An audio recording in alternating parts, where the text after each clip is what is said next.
aí pessoal, tudo bem? Vamos falar de história da Copa do Mundo, mas dessa vez não é um daqueles vídeos sobre a participação do Brasil em alguma Copa do Mundo, tá? Vai ter mais sim, mas não é o caso agora.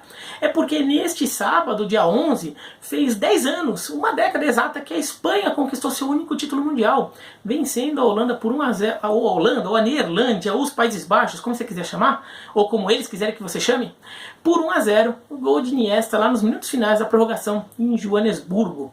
É uma seleção que a gente aqui no Brasil, não todo mundo, mas muita gente, olha com desconfiança, não gosta muito, reclama, porque diz que é uma seleção que joga um futebol muito chato e que é um time que às vezes não sabe o que quer da vida. Pega a bola, toca e não chuta pra gol. Controla o jogo, domina o jogo e não faz nada com isso. Né? Esse é o estereótipo aí que muita gente tem sobre esse estilo de jogo da Espanha de 2010 e que virou uma base aí do que é a escola espanhola de futebol hoje, pelo menos para a seleção espanhola, né?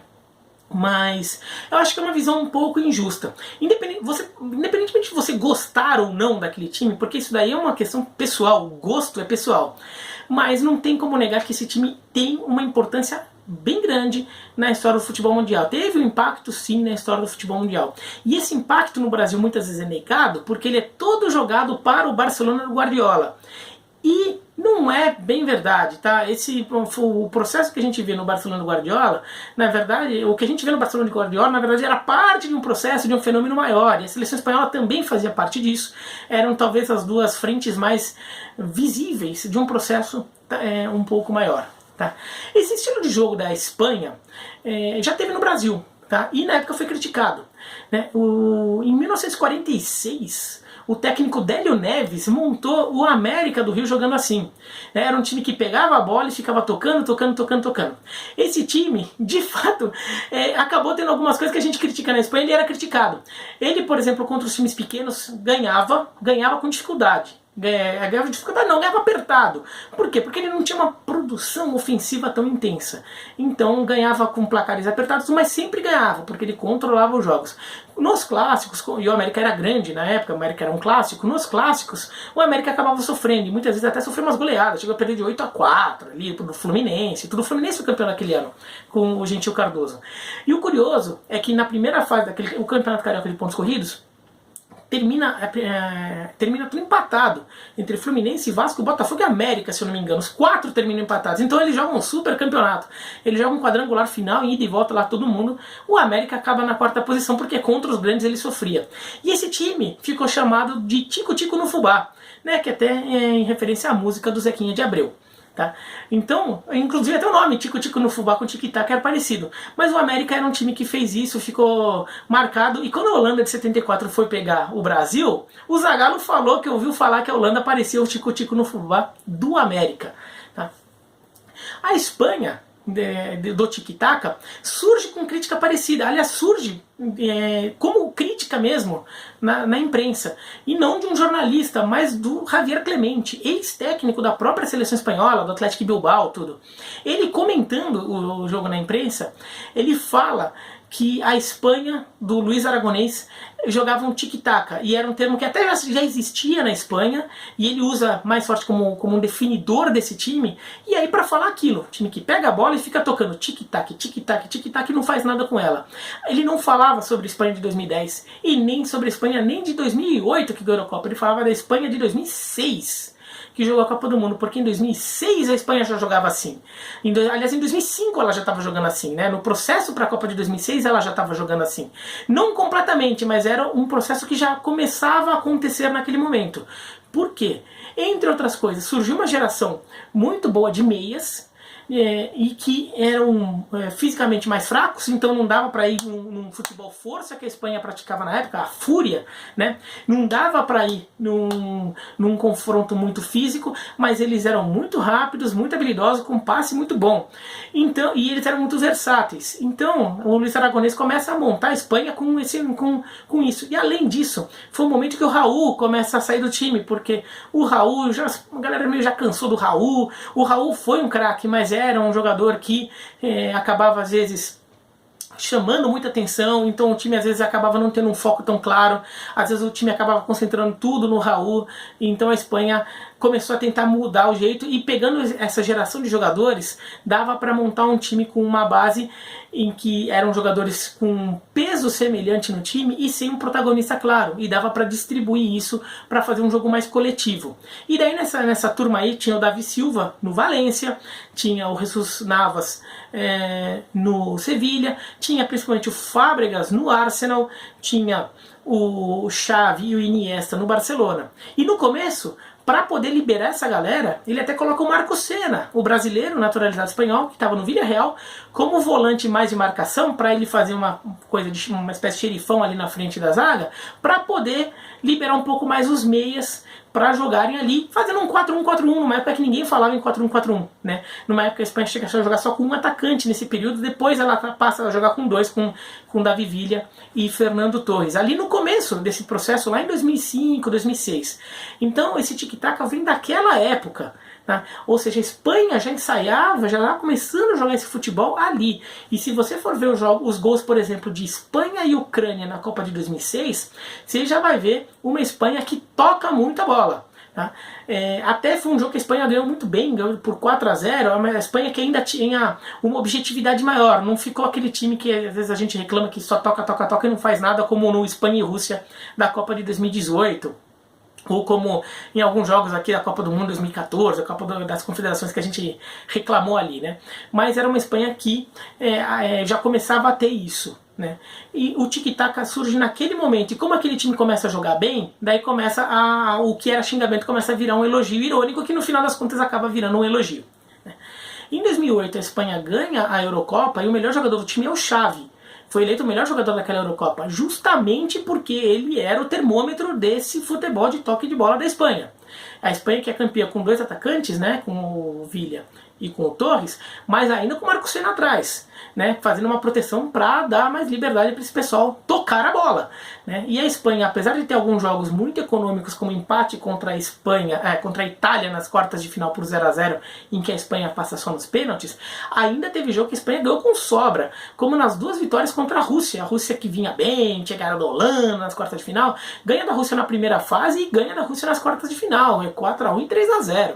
Né? E ganha bem da Alemanha controlando o jogo. E a Alemanha nunca conseguiu jogar direito contra esse estilo, contra a Espanha nesse estilo, né? O confronto entre a Espanha desse estilo, mais toque de bola, tudo, contra a Alemanha sempre encontrou dificuldades, não foi só nessa final de Eurocopa, todos os encontros depois, a Alemanha acabou sofrendo muito contra a Espanha. Era impressionante como o encaixe de jogo não era bom para aquela geração alemã que foi campeã do mundo em 2014 aqui no Brasil, né?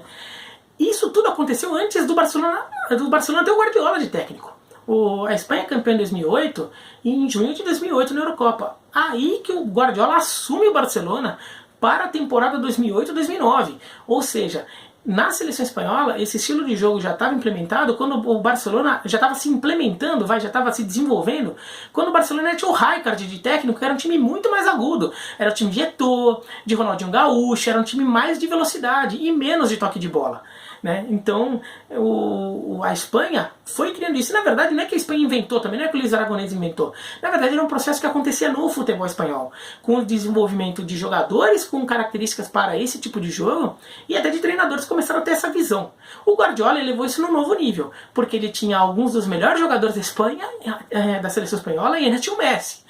Né? E ele faz esse jogo, e acho que levando ao melhor nível possível, porque ele ainda conseguiu botar um pouco mais de objetividade nisso e fez um time que não só controlava e dominava, como goleava muitas vezes, ganhava bem com alguma sobra, né? Então acho que o Barcelona chega a elevar isso e mostrar todo o potencial desse princípio de jogo, de posse de bola, toques e controle por meio da bola no pé e de passes, né? Agora, a Espanha continua em 2010, é campeã do mundo, né? Que foi o título que fez aniversário agora, mas aí sim já sofrendo um pouco com essa coisa, já aumentando muito a posse de bola, mas em muitos momentos perdendo a capacidade de ser objetiva. Tanto que ela só ganha um jogo por mais um gol de diferença. É o segundo jogo dela na Copa contra Honduras, que ela ganha de 2-0. Na estreia ela perde da Suíça, né, um jogo que a Suíça se fechou bem, a Espanha não conseguiu passar, e num contra-ataque lá a Suíça fez 1-0, um gol todo rocambolesco. Depois ganha de 2-1 do Chile, 1-0 de Portugal, daí no mata-mata só 1-0, né? 1-0 em Portugal, 1-0 no Paraguai, 1-0 na Alemanha e 1-0 na Holanda. Sendo que contra Portugal ela faz um jogo que ela controla o jogo, foi um jogo meio chato ali, que ela controla Portugal, ela não ganha de forma tão assintosa assim, mas ela controlou o jogo para ganhar.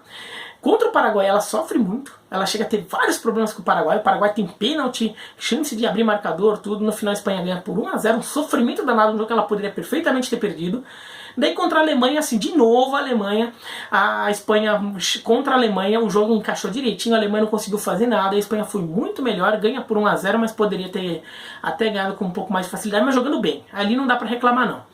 E contra a Holanda, de novo, ela domina tudo, mas a Holanda, que não era uma Holanda artística, era uma Holanda muito pragmática do Bert van Marwijk, o técnico, fica mais atrás e vai para contra-ataque. A Espanha até merece ganhar um jogo, mas o Robben perde 2 gols na cara do Casillas e o resultado poderia ter sido diferente ali se esses lances tivessem um desfecho diferente do que tiveram. Então a Espanha, nessa Copa, acabou reforçando um pouco essa imagem. Talvez ela, na verdade, criou de vez essa imagem aqui no Brasil de time que produz um jogo chato. Um jogo que ele controla o jogo, ele mostra que é melhor, mas não reflete isso no placar, porque parece que faz 1-0 e depois fica com a bola no pé e, bom, vai deixar o relógio correr até acabar, porque ficou com a bola no pé e ninguém, o adversário não consegue pegar a bola e acaba o jogo, né? Essa Espanha ainda, em 2012, já com essa base, ela ganha a Eurocopa de novo, metendo 4-0 na Itália.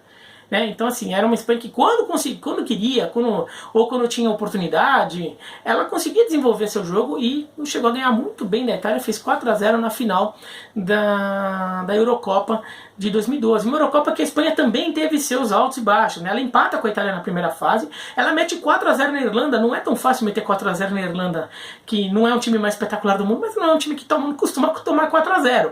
Né? Depois ela pega a França nas quartas de final, ganha bem da França, com autoridade, controlando, mas ganha por 2-0, tudo. Fala, não, a vitória é mais convincente da Espanha, jogando o seu estilo, mas produzindo um pouco mais de ofensividade. Mas aí contra Portugal, 0-0, ganha só nos pênaltis de Portugal, um jogo que Portugal foi melhor, não muito melhor, mas foi melhor.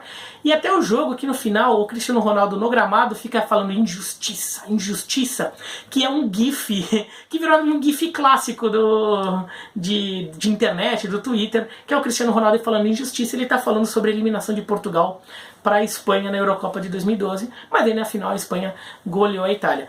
Então a Espanha ela estabeleceu uma nova escola para o seu próprio futebol, a escola de força, raça, fúria.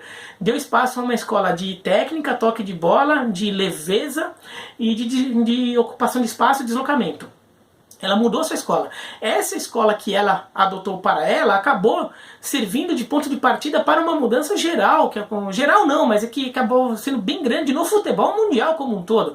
Até acho que o processo se deve mais ao Barcelona do que à seleção espanhola, mas ambas fizeram parte do mesmo fenômeno, ao mesmo tempo, em paralelo.